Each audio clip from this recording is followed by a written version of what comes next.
Greetings, Exiles. Welcome to the live stream. Today, I'm going to be briefly streaming, and we're going to go ahead and kind of talk about some early mapping strategies.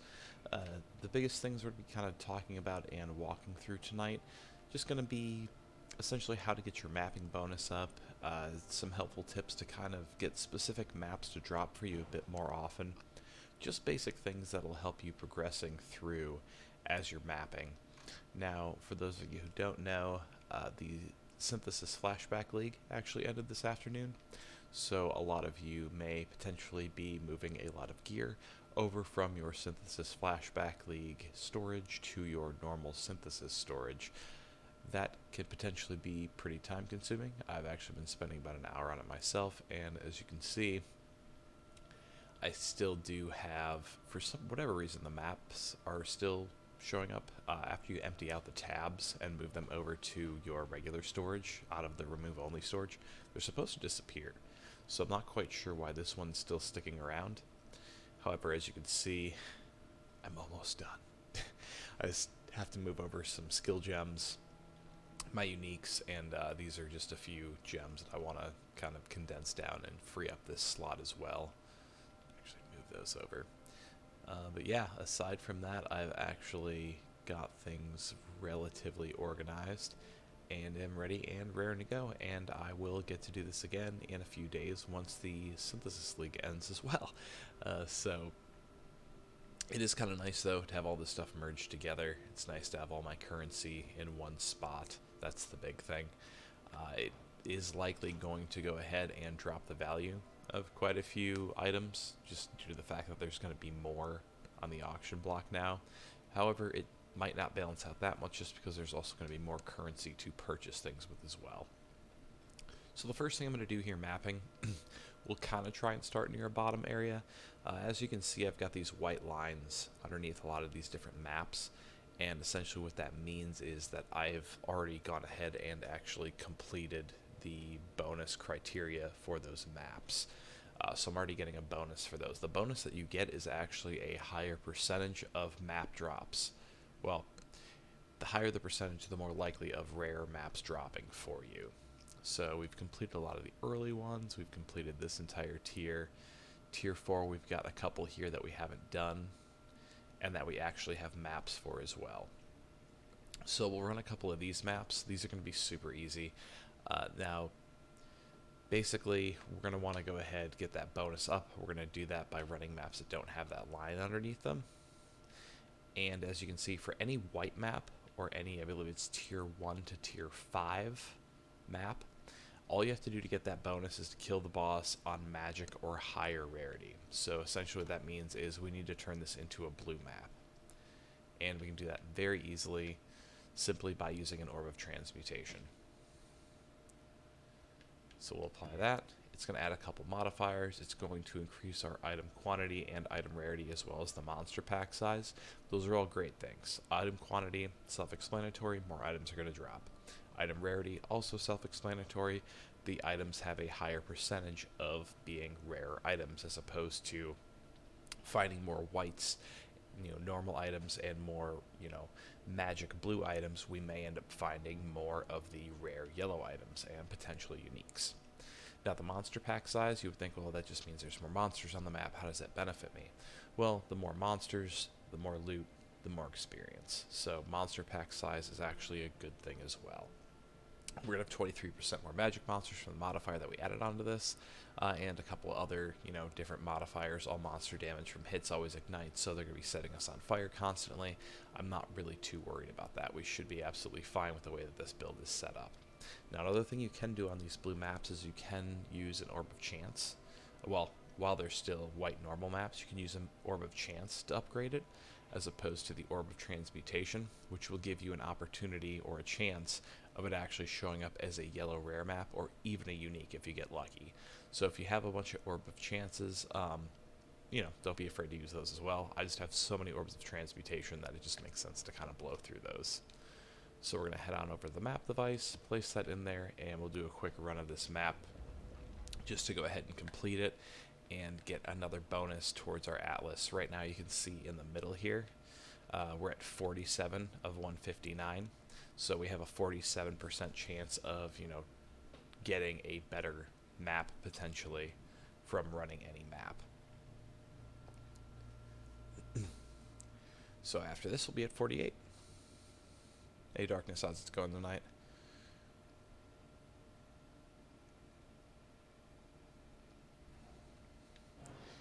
And I figured tonight we'll keep the stream relatively brief. We'll just talk about some early mapping strategies to help everyone out. Just because I'm sure a lot of people are still kind of finishing a lot of synthesis content.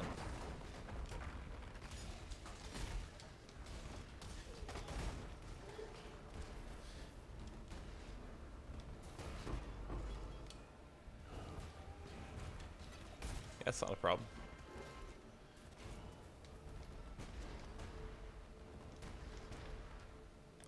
Yeah, so my character stats so far.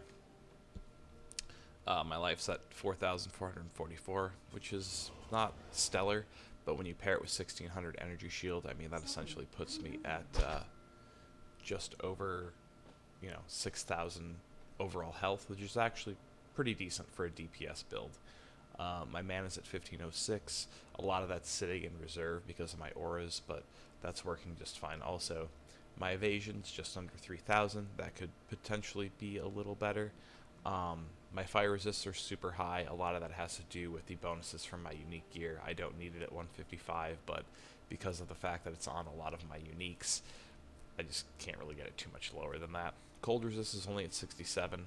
That happened recently when I got my Frost Furno, finally. That actually lowered my cold and lightning resist a little bit. I'm just waiting to bump up one more level, so that way I can actually take a node that's going to give me some more strength and health, so I can actually drop strength off of here, and then just add cold and lightning resist to that item, which will kind of round out my resists and put me back at 75% each. Negative 13 of chaos. It's actually not bad. I'm actually pretty happy with that. You don't run into a lot of chaos damage in the game, and in my opinion, as long as you're at about like negative 25% or under, you're typically doing fine there. So you can kind of look through and see the other stats as well, which I'm not going to go through those too much. 43% movement speed is nice, though. It definitely helps you move through the map a bit quicker. Yeah, I'll kind of scroll through here briefly. So that way, if anyone wants to kind of check it out later, when the video is posted to YouTube, you guys can kind of check that out. But the critical strike per power charge is also a pretty nice stat to have as well. And then another thing you want to pay attention to is your actual skill DPS. So right now our Winter Orb's doing over 9,000 damage. I think the last stream I did, we were doing just over 3,000. A lot of that has to do with me getting the Frost Furno hood and just optimizing my gems and some of my items a little bit. And our Ice Spear is up to over 83,000 and a half damage. So we're doing pretty good.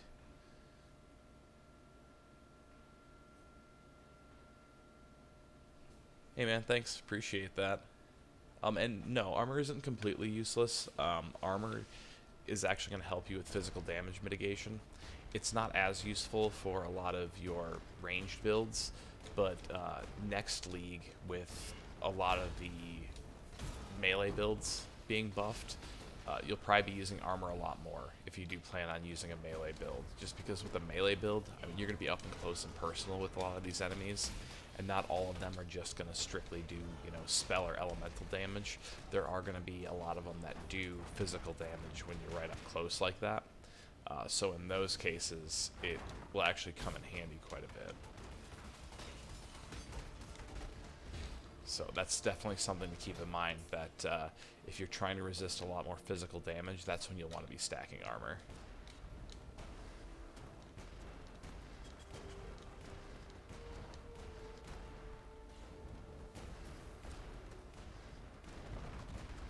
Try and zip through here.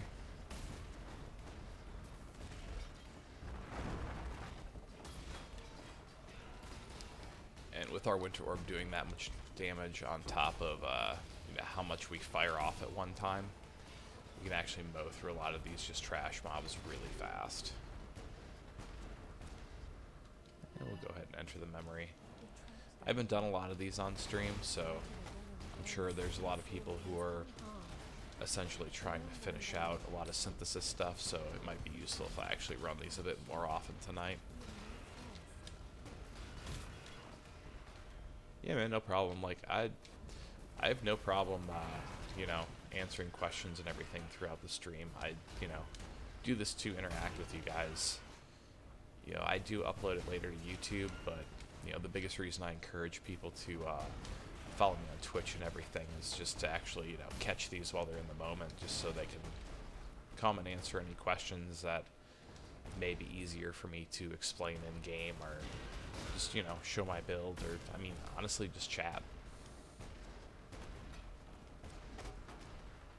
So we've actually finished this one off. Just hit start.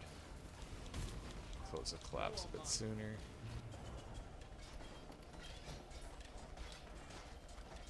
Definitely pick up that jewel. A little low, a little lower than I'd like to be on chromatic orb, so I'll actually snag that item also.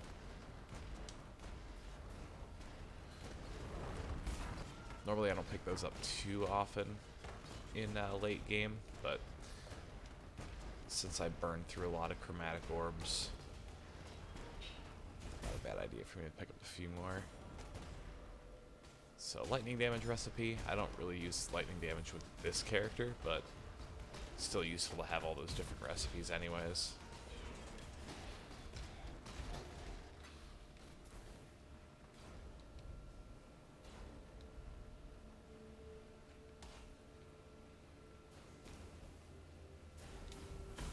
Yeah, Synthesis is the one we're in now that's ending. Legion is actually the one coming up. Legion is where we're getting all the big boosts to melee characters, which is pretty long overdue for the game. On PlayStation, we haven't, you know, really had to kind of struggle through the hardships of melee characters, but on PC, like, they've been jonesing for this update for a long time. It's been a long time coming. So this will be a really great update. It's going to make a lot of people really happy. I'm excited to actually, you know, play a melee character, just because I haven't really spent a lot of time building melee characters in general. Sell off these two items.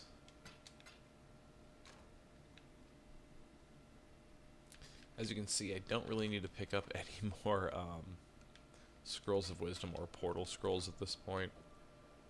I kind of have a ridiculous amount.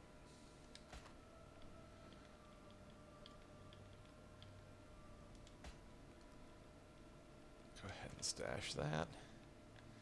And now if we look at our atlas, you can see we're up to 48 from 47 like we were before. Oh, no worries, man.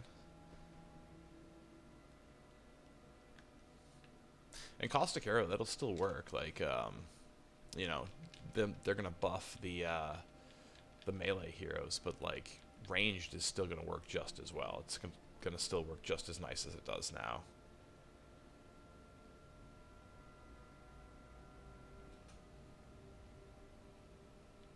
Yeah, and melee's been bad for a while, so, you know, this is going to be awesome because it's going to change the meta. It's going to give a lot of people, you know, an opportunity to finally test out, you know, some of these melee builds.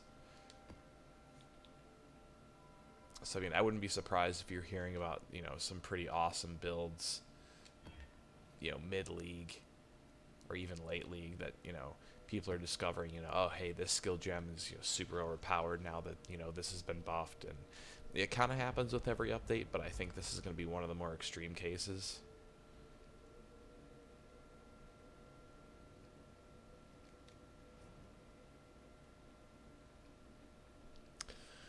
Well, the time between league, there really shouldn't be that much of a downtime. I mean, today was a really good example. So Flashback Synthesis ended, and I think it was, I mean, I logged in about an hour after the league ended, and like, this was my Flashback character. He's already transferred to normal Synthesis League. So, I mean, I'll play my characters in Standard for a bit until the next league starts. I'll probably just run some maps, just try and loot some characters, you know, tie up any loose ends that I have with my characters. Essentially, at that point, I'm just kind of goofing off and having fun. I never like straight up build a character in standard just because, I mean, since your league characters get moved there anyways, I don't see the point in it. I just kind of continue on, especially because of the fact in the next league, like, you're going to be going through the entire story and doing all that again. So I feel like if you start a new character in that amount of time, like, you might burn yourself out on, you know, doing the story content. Because admittedly, I do find the story content a bit monotonous.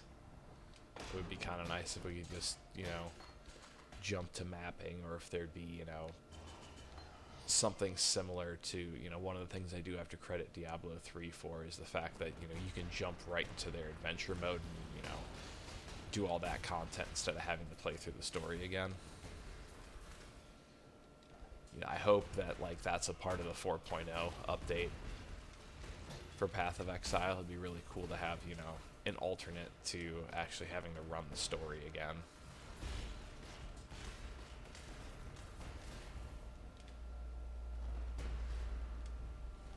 Hey, how's it going tonight?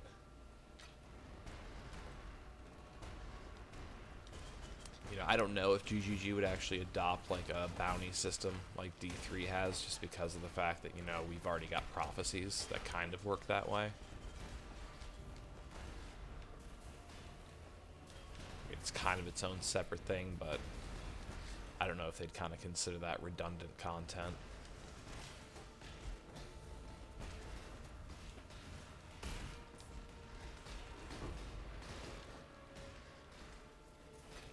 I'm like, I don't even have anything against, you know, the story of Path of Exile. Like, it's actually pretty decent.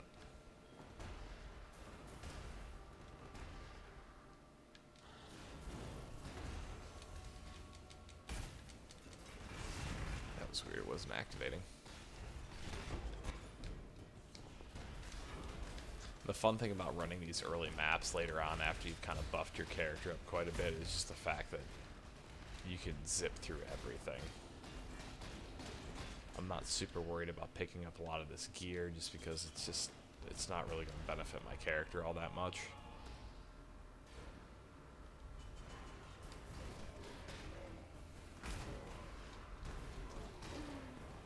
Now, your stash will all transfer over. It'll be put in a,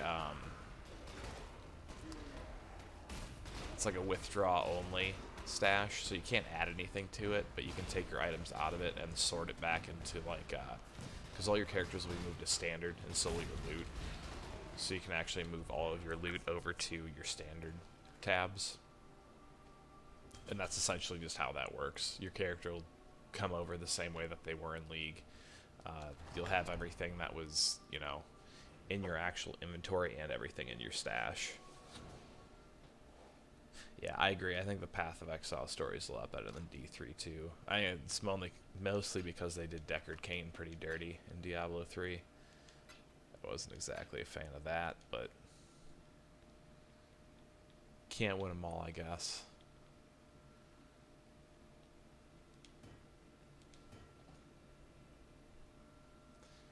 Yeah, I can show you actually. Yeah, right here. It's not withdraw, you're right. It's remove only, not withdraw only. So you get little stashes like this. Like, I had a ton of them, but when the league transferred over, I started moving stuff over.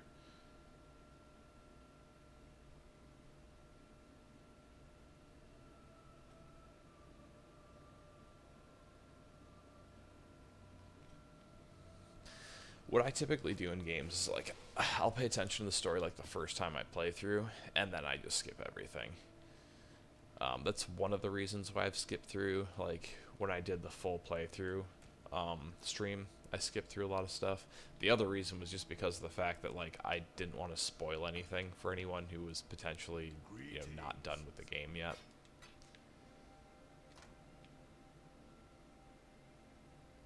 I know it seems kind of silly, but, you know, I've never been a big fan of spoiling things for people. And yeah, definitely, you get your stash in as good a shape as you possibly can before the league ends. I mean, the less stuff you've got in there, the less stuff you're going to have to contend with later on. Mine's going to be a nightmare just because I hoard. I like to try and keep one of every skill gem, and OCD's a disease. Alright, so we went through tier 1 through 5 maps on how to get your bonuses on those. So tier 5 through 10, or well, 6 through 10, works almost the exact same way, but instead of upgrading it to a blue magic map, we're going to upgrade it to a yellow rare map. So in order to do that, we're going to need alchemy orbs. Now early on, you might want to use some cartographer's chisels on these, just to kind of increase your map drop percentage that much more. But eventually, once you kind of move into 9 and 10 and start hitting those red maps, you'll probably want to just save those for your red maps, which are going to be tiers 11 through 16, which is essentially your end game maps. You use unique maps, and these can range in levels. You can get some that are, technically white maps, I believe. I know there's at least yellow to red, those tiers. So that's just something to keep in mind also. So in order to do that, I'm not going to use any cartographer's chisels on here, just because I'm not exactly worried about anything dropping on map tier 6. So we'll just use an alchemy orb. Should upgrade that to a yellow. And I mean, those are all modifiers we can contend with. The one thing you're going to want to watch out for, there's a modifier on there that can be either physical damage is reflected or elemental damage is reflected. So, for this build, I do strictly elemental damage. If that elemental damage is reflected by enemies is on that modifier list, I don't run that map, because that map is essentially going to kill me as soon as I attack something, because I don't have anything on my build to really negate reflect damage. There's like a ring that does it and a pantheon you can pick up that does it, and that's about it. So I would just straight up pretty much avoid that altogether. If you are a physical attacker, obviously, if you get the physical damages reflected, stay away from that modifier. Just kind of a pro tip to help you survive in maps, because it's a pain, like when you build your character up and you're trying to level and you end up dying because you didn't pay attention to one of the modifiers on the map. Be very wary of that one. I think that one's the biggest one to look out for.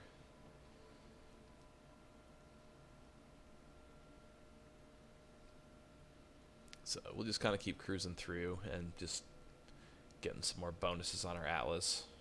And this will help you get more maps. So that's kind of the reason why, the first time that you run a map, you want to get that map bonus completed right away. And you can only get the map bonus once. So once once you've gotten that map bonus and it's highlighted like that, you can't get it a second time. So at that point, if you really want to run just, a regular white map, which, I mean, if you're running lower level maps for whatever reason, I mean, you might want to do that anyways, just to kind of save resources. But I mean, eventually, you can run everything on at least blue, because you're going to have plenty of currency to do that. Alchemy orbs are a bit more difficult to come across. Ooh, an Orb of Annulment. That is a sweet drop right there. That is really great. Oh, speaking of Orbs of Annulment, so for the longest time, I was trying to get this Frost Furno, right? And I was having difficulty because no one in Synthesis wanted to sell it for, less than 2 Exalted Orbs up to 6 Exalted Orbs. And I couldn't get anyone to sell it to me for, around just over an Exalted, or like an Exalted and an Annulment Orb, because everyone wanted more for it, even though, on PC it sells for less than an Exalt. So I kept struggling until the very last day. I saw that the prophecy that you need in order to actually get that item, people were finally selling that. So I went ahead and offered an Orb of Annulment, and I believe it was like 10 Chaos Orbs for it. And someone sold me the prophecy that I needed to get the item. So essentially I ended up getting the Frost Furno for, an Orb of Annulment, 10 Chaos, and an item that I had already looted. So that was pretty nice. Big shout out to the guy who sold me that prophecy, because you made my build that much better. Much appreciated.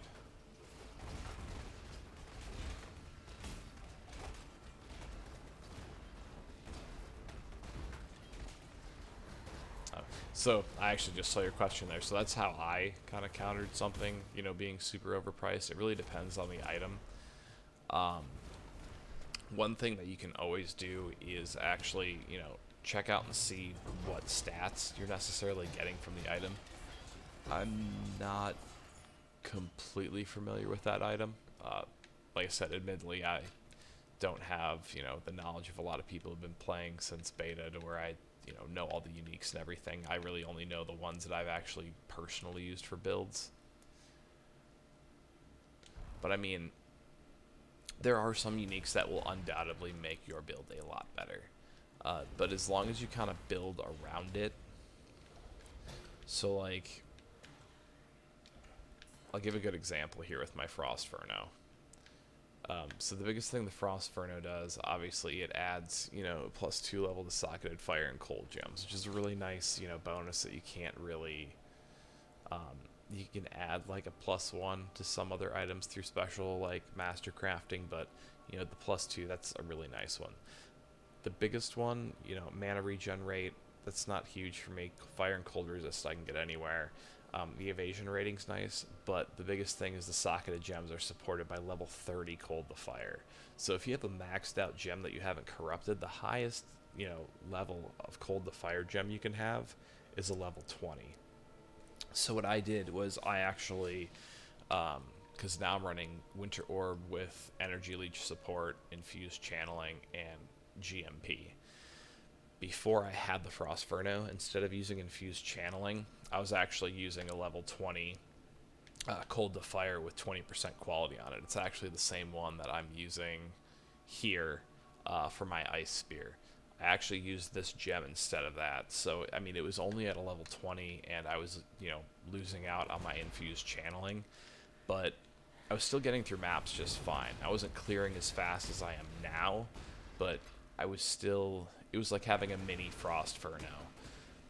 So, like I said, I don't know the exact unique that you're referring to, but if there's, a way to do that to where, maybe you sacrifice a skill gem that's on your build to, kind of supplement that lost unique, or do a little bit of master crafting or re-rolling of affixes on a different item to try and make up for the stats you're losing, you'll likely have to sacrifice some damage or potentially sacrifice some tankiness, but you can still get by without it.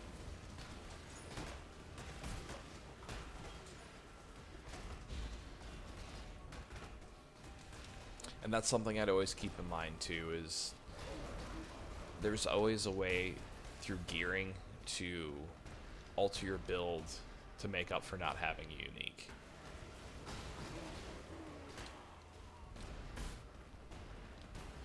It's not always the most convenient, and sometimes your time to kill is gonna go up by a couple seconds from not having those items, but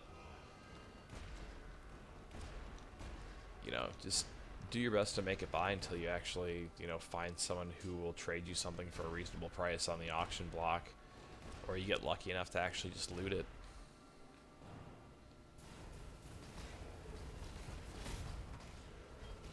That's right, this is one of those maps where it doesn't take you directly to the boss, you get put in a secondary area.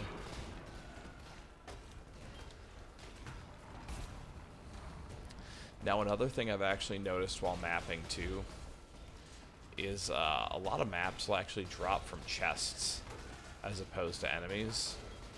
So right here I'm not super concerned with it because this is a low level map compared to what I'm running right now.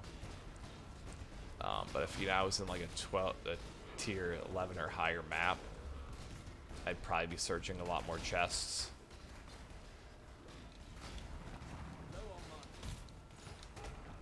But I'll still pick up every map that I run across. I do have a map stash tab.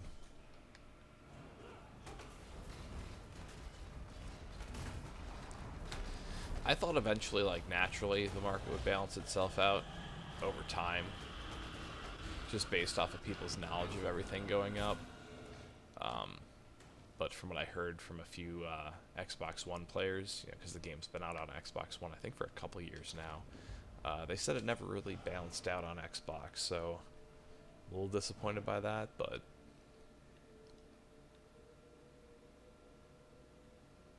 I didn't even know that was an event to clear.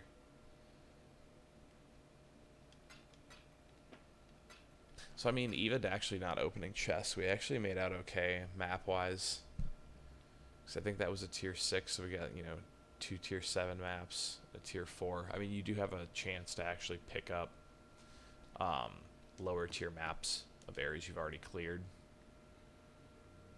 Or were we actually running a tier 7? No, that was a tier 6. So let's see, do we actually have... We'll run that in a minute here. We'll run another yellow map here, and then we'll jump into a red. So the nice thing about my characters being merged is that I have, you know, all the maps that I also looted with my other character, which is actually going to help me make more map progress. So let's look at this quick. The Scriptorium map. It's a tier 10. Let's see where it's at on the atlas. Actually not positive. That's plateau.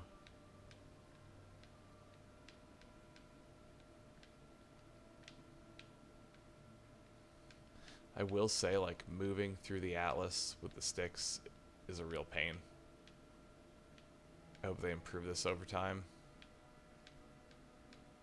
because it's kind of a nightmare to try and figure out where stuff is. Well, let's do this actually.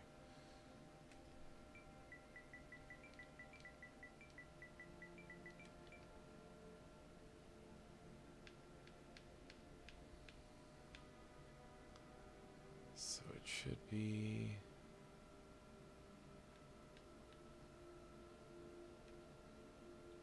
That actually didn't help at all. Did I spell it wrong? Just grab it out of the stash.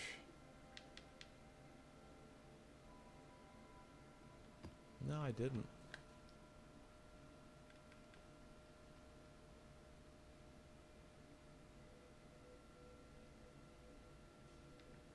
Unless I'm just completely missing it here. Typically items will kind of have an aura around them or actually flash when you search them. I'm not seeing anything like that.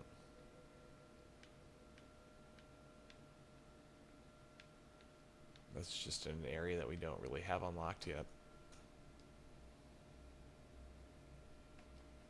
But anyway, let's go ahead and run this map as well.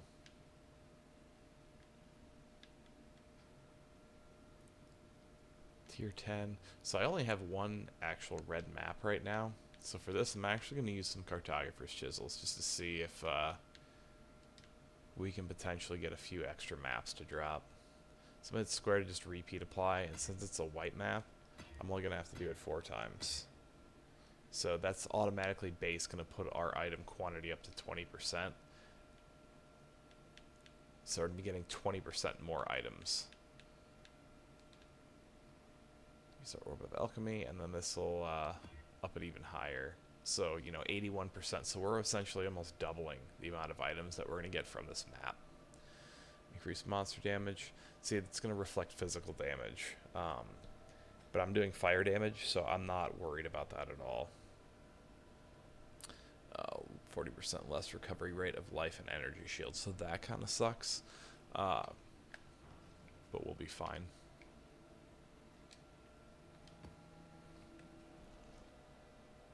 And then after this, we'll go ahead and just run a red map.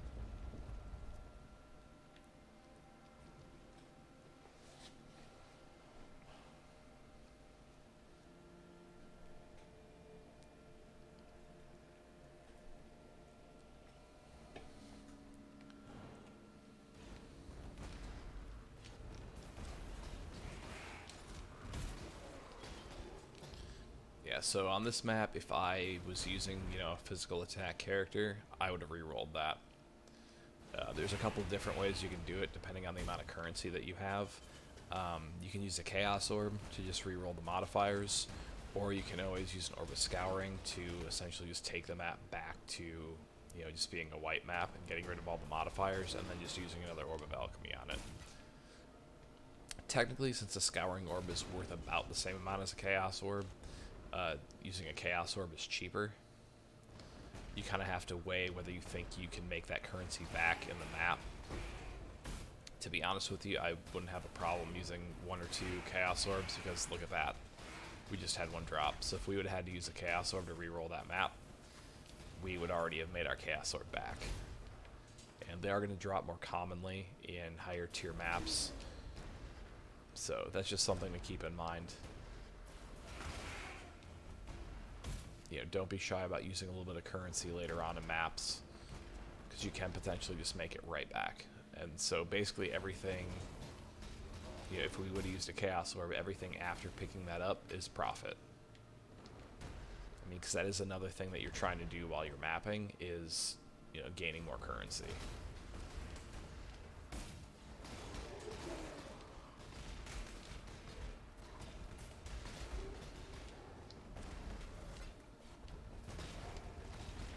This character, I personally do feel like it's actually ready for tier 16 maps. I just need to actually get the drops at this point. It probably wasn't before I got my Frost Furno, so, you know, I would have had to have continued to run some mid-tier maps. But, you know, there's honestly nothing wrong with running mid-tier maps. You're still going to get good rewards. You know, it's not terrible. Yeah, thanks for stopping in, man. You have a good night. Appreciate you watching.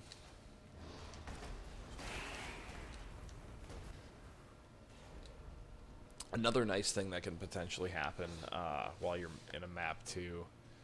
So this is another thing I do, and I used to make a bad habit of not doing this, but you want to do this. Always identify your strong boxes so you know what's going on ahead of time. So like right now, I know I'm going to be frozen when it's activated, and I keep a flask just for that. So this flask that I have signed here, this sulfur flask, it actually makes it so I can't be frozen. I keep one that makes it so I can't be frozen, so I can't bleed, and so I can't be poisoned. Those are the 3 ones that I worry about the most. This build has its own kind of natural ignite defense, so I don't worry nearly as much about that. That's actually, I believe it's...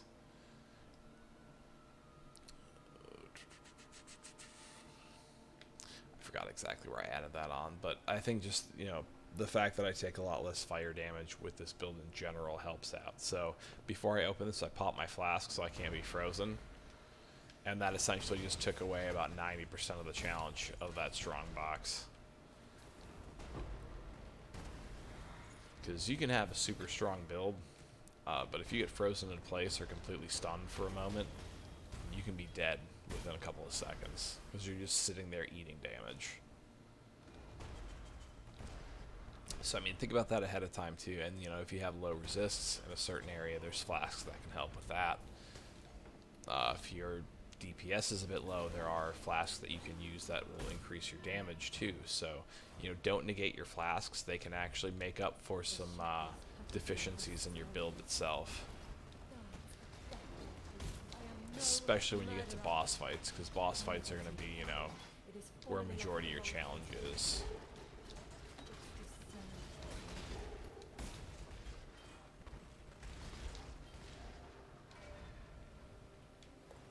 Let's see, so it's going to be on one of these 2 sides.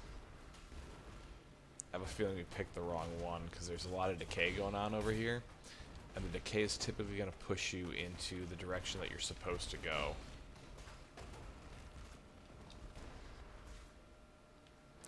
There's a decent amount over here also. Okay, I went to where I'm going again. Nope, nope, it was over here. So if you notice one side decaying quicker than the other, you know, it's kind of hinting towards you to go in the opposite direction.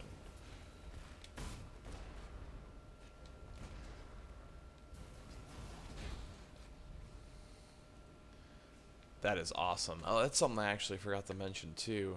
For those of you who didn't actually see my last video I listed, I managed to get a 6th link that actually has some stats on it. It's not a Rasa, so I was pretty excited about that, because that added a lot of defense to my build as well. It's a part of the reason why I can just zip through a lot of these maps now that I couldn't zip through before.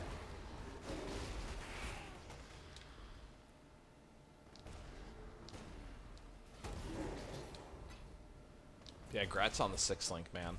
That's awesome. That's a game changer.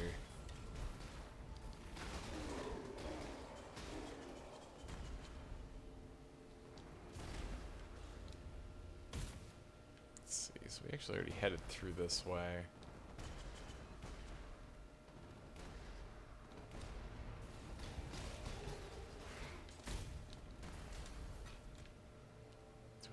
Oh no, we probably have to head up through here. This is kind of why I like the overhead map. I feel like I can just see a lot more. You know, if I have a hard time kind of seeing what's going on in the actual game itself, just move it from there.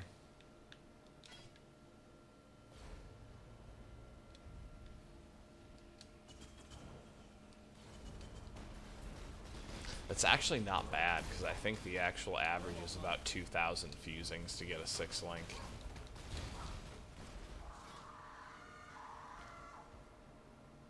So I mean, as crummy as that was, it actually technically could have been worse, I suppose. Let's see. So yeah, these are all above level 75, so I'll actually show you something on my way back into town too. Just kind of the way that I've started setting up my stash to get Regal Orbs. Regal Orbs are really nice to have if you're going to do crafting. So I actually have this tab dedicated to it. So I'll basically keep 4 rows: helmet, body armor, gloves, boots. I'll keep the boots or the belts underneath here, and then have my rings and my actual amulets here, and then just kind of store weapons on the right side. So I can basically start collecting 4 different sets of items that are all unidentified to, you know, basically get 2 regals per row. Right now I just need to focus on amulets and rings. I've actually got everything else because I've got, you know, here's 2 one-handed, so that's 1. One-handed and a shield, that's 2. One-handed and a shield, that's 3. And a 2-handed weapon, so that's 4. So that's 1 for each row. I've got all 4 belts. So yeah, I'm just waiting to save up amulets and rings. And if for whatever reason I can actually run into some extras, I'll probably store those down here, just because those are a little more difficult to run into compared to everything else. I essentially do the same thing for Chaos, but this is a bit more chaotic right now because I started over-saving amulets and rings, so I actually need to kind of burn through those. But, I mean, that's how I do it. You don't necessarily have to do it that way, but I think it's efficient. You know, I've got, you know, almost 40 Regal Orbs now. And the reason why Regal Orbs are nice is when you're crafting items off of a gray base, you can go ahead, upgrade a normal to a magic, and then make sure you've got 2 modifiers that you really like on it, and then use a Regal to upgrade it from a magic to a rare. If you end up completely screwing up the item, you can always, you know, scour it from there, which is also kind of why I don't recommend when you're doing a map, if you want to reroll, just use the Chaos, don't use the Scouring and then the Alchemy, because you want to keep your Scouring for actual crafting of items. I mean, I'll probably play this character in between leagues, but I mean, you do have a point, because I really don't play a lot of Standard. What keeps the game fresh for me is, you know, continuing to play in the different leagues. That's what I find fun. So, I mean, you're not wrong. I probably won't be playing a ton of Standard. Unfortunately, didn't really get any map drops in there.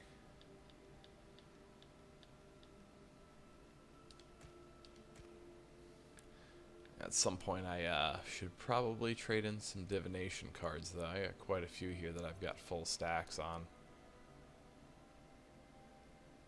Can also be a good route to some great items.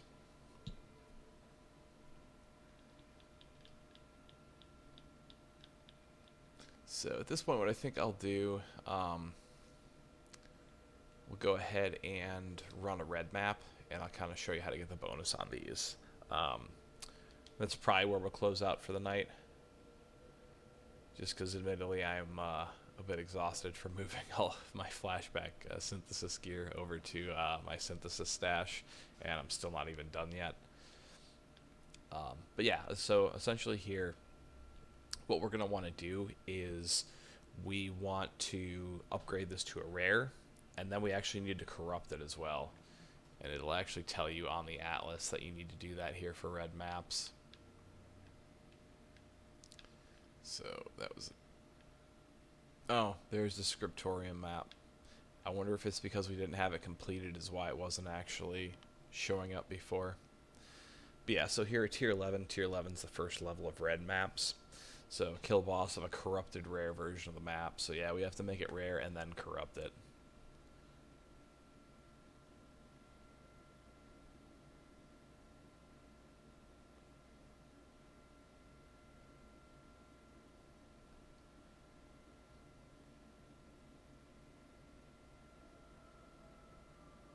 Yeah, I mean, it does take a lot, but I think Jeweler's Orbs are super easy to run into. I mean, I've got almost 900 now, and this is just between, you know, playing flashback and synthesis modes together. And yeah, it's exactly like Dave said. It's literally just keeping any 6 sockets, selling them for Jeweler's Orbs, and then just using those Jeweler's Orbs on items that are actually useful. So for this, I do want some maps to drop, and this is a higher tier map, so we might find some useful stuff. So actually, I'm going to use Cartographer's Chisels on this one too. So we'll use those. We'll go ahead and use an Orb of Alchemy, turn this into a rare right away. So Shocking Ground, increased damage, increased cast speed, life, area of effect, they can't be taunted, and their actions. So I'm not really worried about any of that, to be honest with you. Shocking Ground can kind of suck, but it's nothing that should really take us down.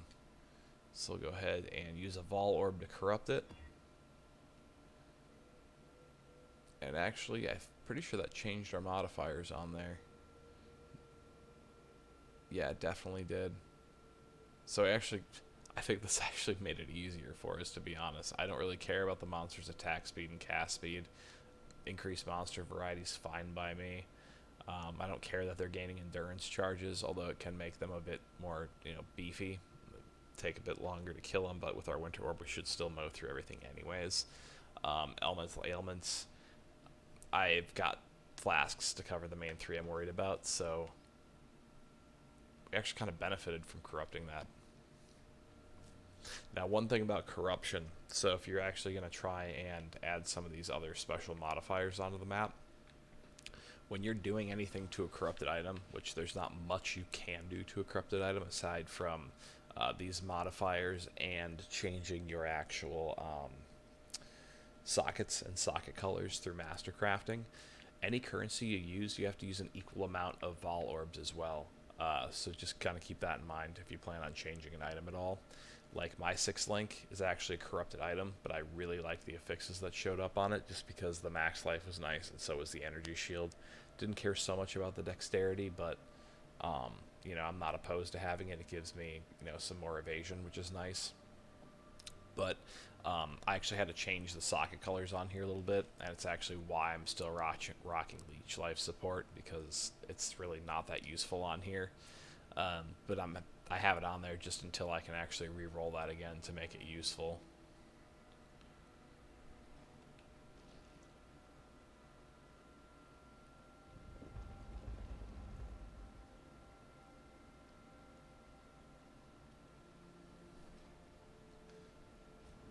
Yeah, that's awesome, especially when you have like that specific piece of gear, that specific chest piece that you're actually able to get that 6 link on. That's awesome.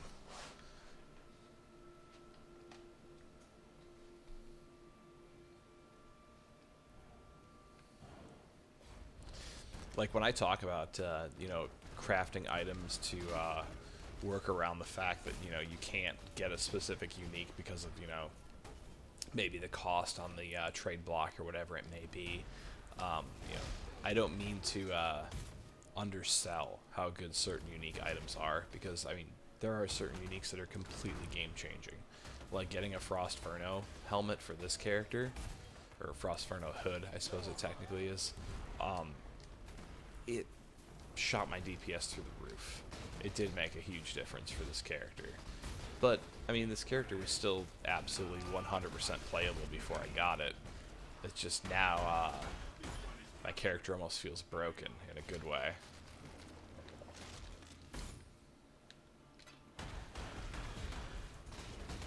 And that's one of the big benefits too of learning to build around it, is the fact that once you do finally get that, you know, item that you need, your character's going to be so strong at that point that having that item is just going to push your character over the edge.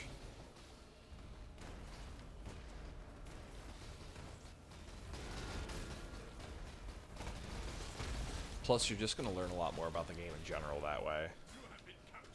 You know, as awesome as it is to, you know, have all the best items that you need for your specific build and to be able to kind of run through everything, you learn a lot more from struggling. You learn a lot more from not, you know, having those items at your disposal and going through that grind to get them. Plus, it just feels that much better once you actually have that item. So we'll see how this goes. The last time I ran a higher tier memory fragment, it actually lagged to the point where I kind of just had to exit out.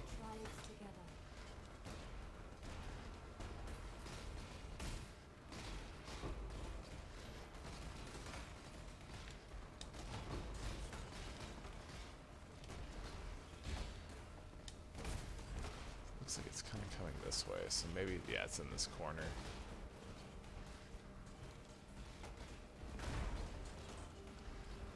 The only thing I really had to sacrifice on this build when I got the Frost Furno was I did sacrifice a bit of energy shield, which didn't bother me too much just because, yeah, this is more of a bob and weave build. It's definitely a lot more about hitting hard and using your movement skill.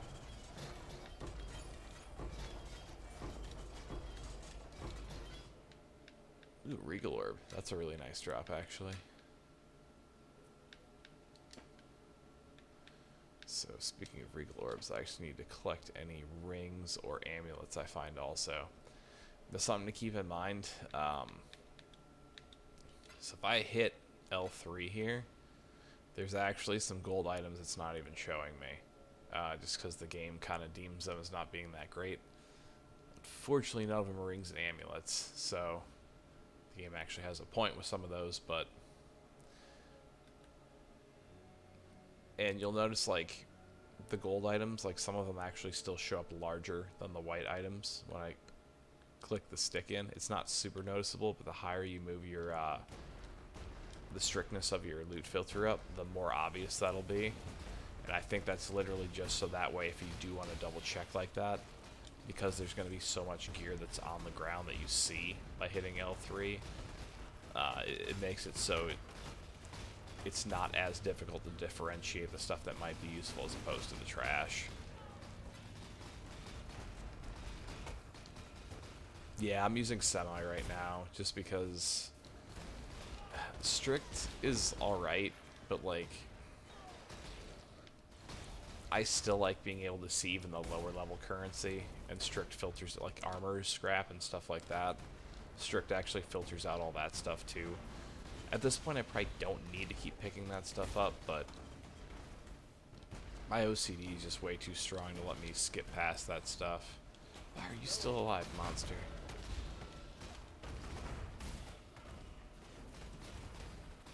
He actually fall back a little bit. So that's another thing. I'm kind of curious to see what tier it'll take for my character to die. Because since I got that chest piece on my Frost Furno, I haven't died. So I'm kind of interested to see like what tier I can push till until I'm actually in trouble.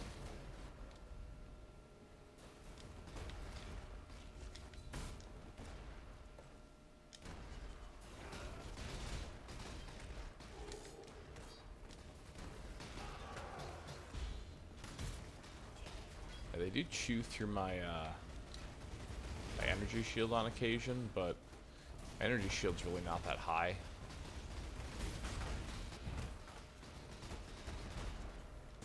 That's about a third of what my health is at, so you know, if they're not even really chewing through my energy shield most of the time, it'd be really difficult for them to chew through my health too.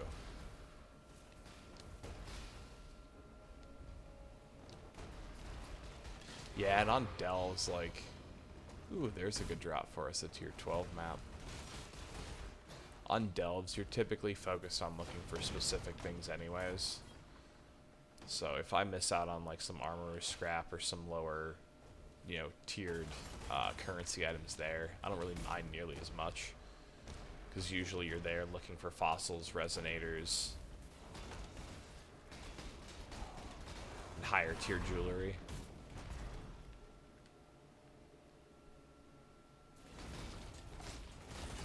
I've had to discipline myself though to not grab scrolls of wisdoms or portal scrolls anymore. Which strict will actually turn off the scrolls of wisdom. Oh, nice, we got a couple elks there. Because I think I have almost 3,000 of them. I've forced myself to stop picking them up.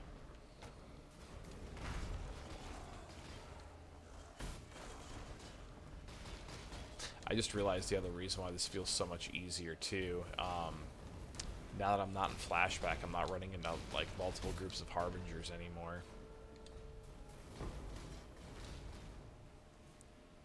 Nice sextant.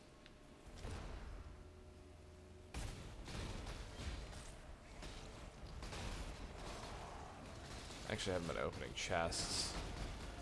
I'm not sure how many we've actually run into in this map. So we got Einharl, his monsters. The red one gave us a slight run for our money, but not really.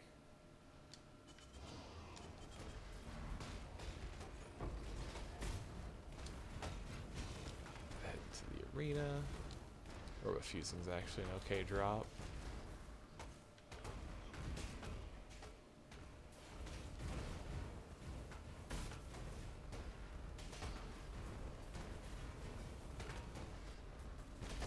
Weapons don't stand a chance.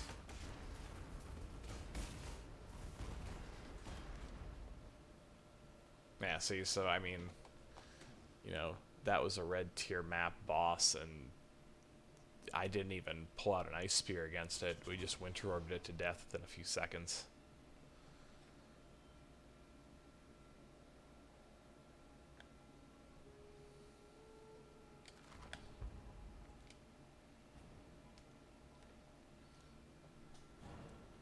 Yeah, you can burn through your jeweler's orbs real fast.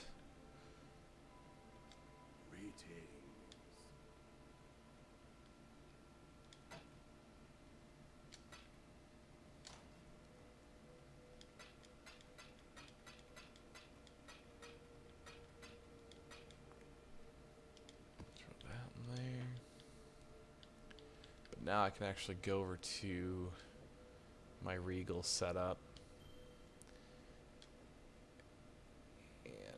One of these is complete now, at least. Now I just need some, well, I would say I just need more rings, but this one will actually be complete.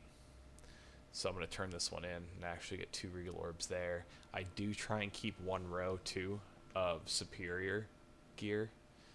So that way I can actually use my armor, scrap, or yeah, blacksmith's whetstones. I can use those to go ahead and upgrade those all to 20 quality. So that way I get an extra Regal. I won't do it on ones that don't have any, you know, quality whatsoever, just because that seems like a bit of a waste to me. But if you do find stuff with quality, I keep a separate row for that.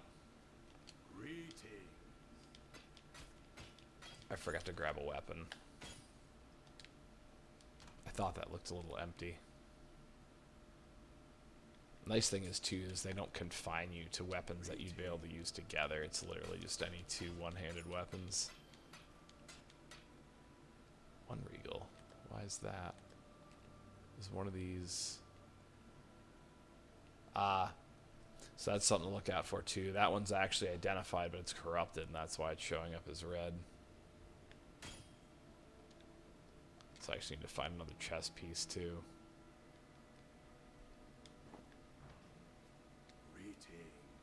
We'll still sell that thing off though, I have no use for it. Oh, missed the belt. Oh, you gotta be kidding me. That's kinda dumb. So it registers that as the chest piece if I put that in there. So that's kinda sneaky, so be careful for that. I could have screwed myself out of a Regal Orb there.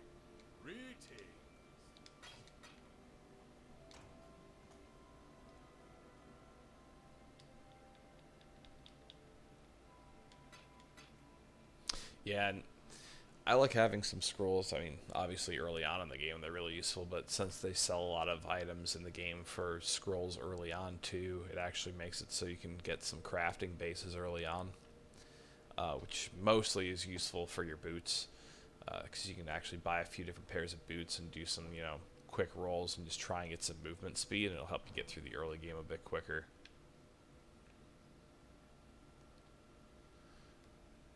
But I think at this point, I'm probably going to go ahead and call it a night. We've been streaming for about an hour, and since I'm uploading these to YouTube directly and I'm not doing a lot of video editing yet at this point, I like to keep them kind of around that 1 hour range or slightly shorter. Like I said, I'm kind of exhausted from moving all my stash over today. I need to stop hoarding as much. But I hope everyone enjoyed the stream. Again, appreciate having you guys watch.